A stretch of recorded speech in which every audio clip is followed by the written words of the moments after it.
भाव में पवित्रता होनी चाहिए।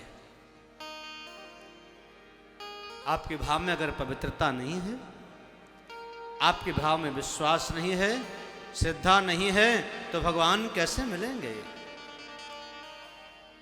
भगवान ने देखा चारों ओर गोपियां खड़ी हैं, दौड़ी दौड़ी आ रही हैं, दौड़ लगा करके चली आ रही हैं,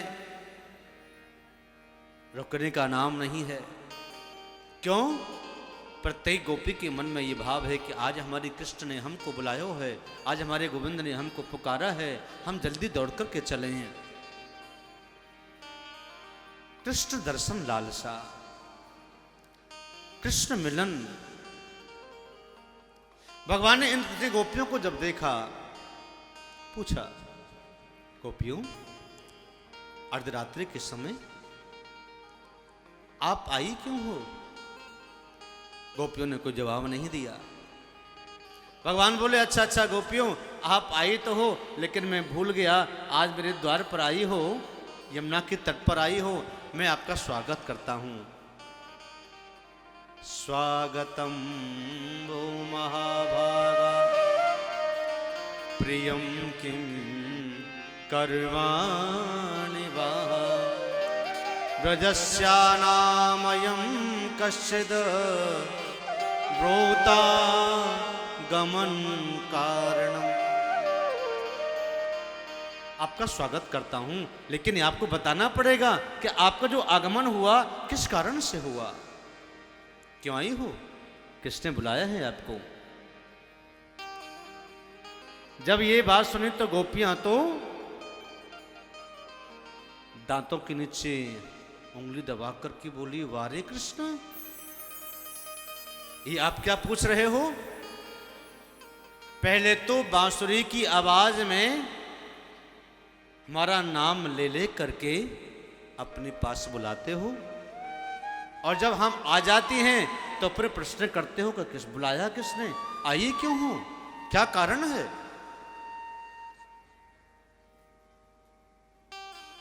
भगवान ने कहा, अच्छा गोपियों ये बताओ, जिस समय आप यहां आई हो अपने परिवार को छोड़ करके, घर बार को छोड़ करके, ये आप देखो ये समय कैसा है, ये समय कौन सा है?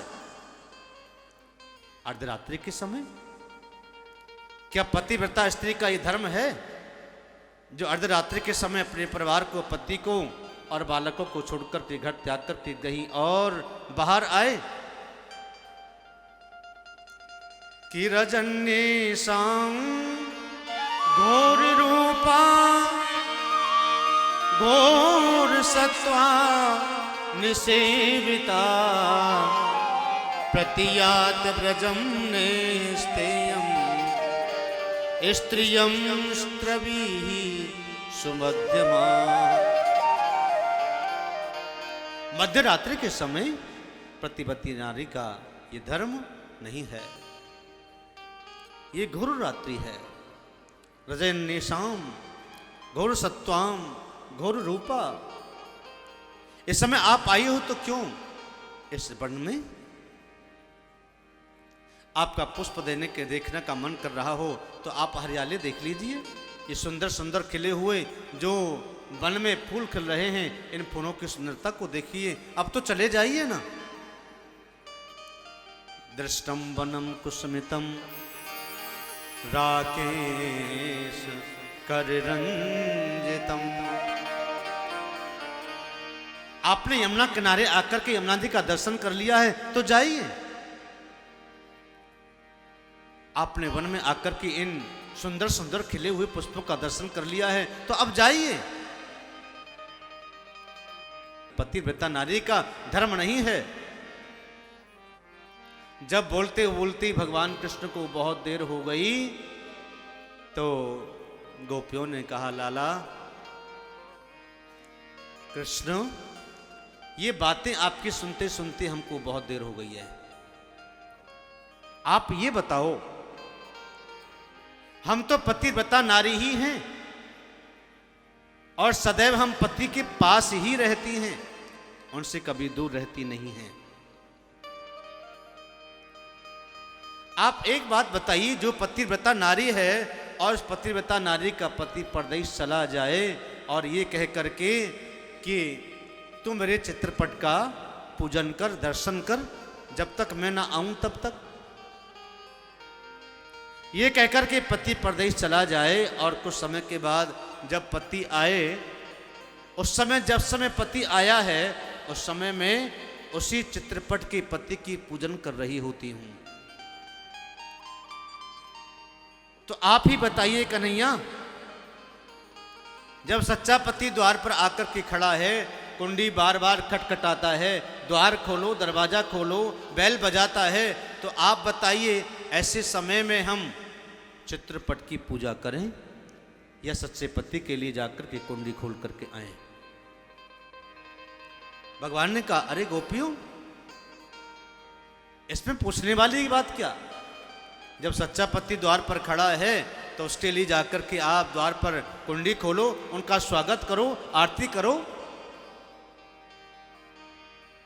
तो गोपियों ने कहा, प्रभु हमारी बात का उत्तर आपने दे दिया, आप समझ लीजिए जिन पतियों की आप बात कर रहे हैं वो तो नकली पति हैं, आज हैं कल मर जाएंगे। सच्चे तो पति प्रभु आप ही हैं, आप हमारे सच्चे पति हैं, आपको अपना पति मान लिया है।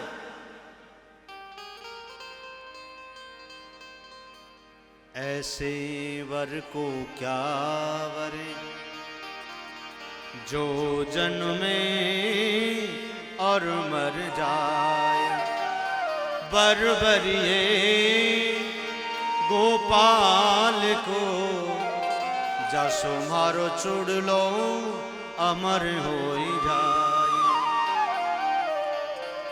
मीरा के यहाँ कोई कमी थी क्या? मीरा का पति भी सुंदर था, बलवान था, रूपवान था, महलवान था, धनवान था, क्या कमी थी? लेकिन मीरा के मन में ये था, क्योंकि बचपन में ही सत्संग करती थी मीरा। संतों का संग पाकर के मीरा ने निर्णय कर लिया कि मुझे सच्चे पति के साथ रहना है, मुझे सच्चा पति चाहिए।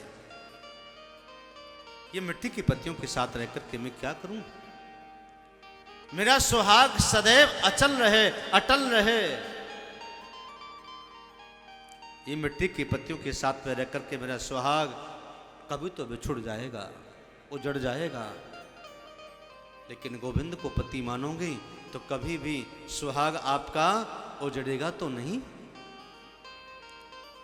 गोपियों ने कहा, प्रभु बस सच्चे पति आप हैं, वो तो मिट्टी के पति हैं, मिट्टी की काया मिट्टी में मिल जाएगी। मानो मेरा कहना नहीं तो पछताएगा,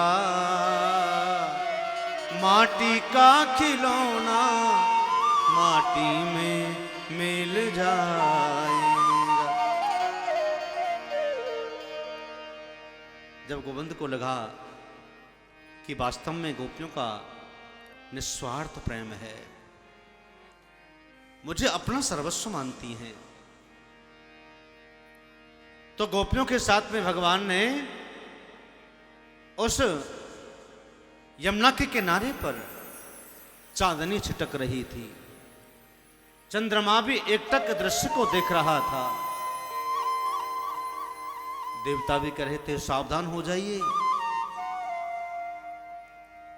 पूज्य सुखदेव कहते हैं, राजा परीक्षित सावधान हो जा, अद्भुत लीला है। चंद्रमा पूर्ण यौवन पे है, चंद्रमा अपना अमृत का वर्षण कर रहा है। चंद्रमा के अगर आप समक्ष खड़े हैं तो चंद्रमा अमृत का वर्षण करता है, आपको अमृत पान कराता है। चांदनी छिटक रही थी, गोपियां कृष्ण के दर्शन की लालसा में बड़ी मग्न थी, मुग्ध थी, प्रसन्न थी। भगवान ने गोपियों के साथ में रास किया। एक एक गोपी एक एक कृष्ण, एक एक गोपी एक एक कृष्ण। जितने भी गोपियां थी ब्रजमंडल की, उतने ही कृष्ण बन गए। किसी गोपी को ये एहसास नहीं हुआ कि कृष्ण हमारे साथ नहीं है। कृष्ण सभी के साथ हैं। गोविंद सभी के अंतर आत्मा में निवास करते हैं। जब भगवान राज कर रहे थे गोपियों के साथ में, तो कुछ गोपियों को अभिमान हो गया अपने रूप का, अपने सौंदर्य का, क्योंकि न सौंदर्य हमेशा रहा, न कोई रूप कभी रहा, न कभी धन रहा, न कभी आपका सुख सभी साथी रहा। ये तो बदलते रहते हैं। अगर रूप पर अभिमान है तो रूप भी ढल जाएगा। धन पर अभिमान है तो धन भी समाप्त हो जाएगा। परिवार पर, पुत्र पर अभिमान है तो वह भी नष्ट हो जाएगा। वो तेरा नहीं है। भगवान ने कहा अभी तो ये ऐसा रूप अपना प्रेम दिखा रही थी गोपियां, अब इनको बड़ा अभिमान होगा कि देखो हम कितनी सुंदर हैं। और साक्षात भगवान श्री कृष्ण हमारे साथ गलवैयां डाल करके हमारे साथ राज कर रहे हैं। उसी समय भगवान किशोरी राधा रानी को लेकर के अंतर ध्यान हो गए। अब गोपियां यमुना किनारे पर बिना कृष्ण के रह गई। अब यहां वहां ढूंढती रह गई, कहां है कृष्ण, कहां है गोपाल। कुंजन कुंजन यमुना की तट पर घूम रही हैं, यहां वहां कि कृष्ण मिल जाए, कृष्ण मिल जाए, हमारे गोविंद मिल जाए, हमें छोड़कर के चले गए हैं, यहां वहां ढूंढ रही हैं। सब्सक्राइब करें रामकृष्ण शास्त्री जी के YouTube चैनल को और हमारे वीडियोस को सबसे पहले देखने के लिए बेल आइकन को दबाना न भूलें।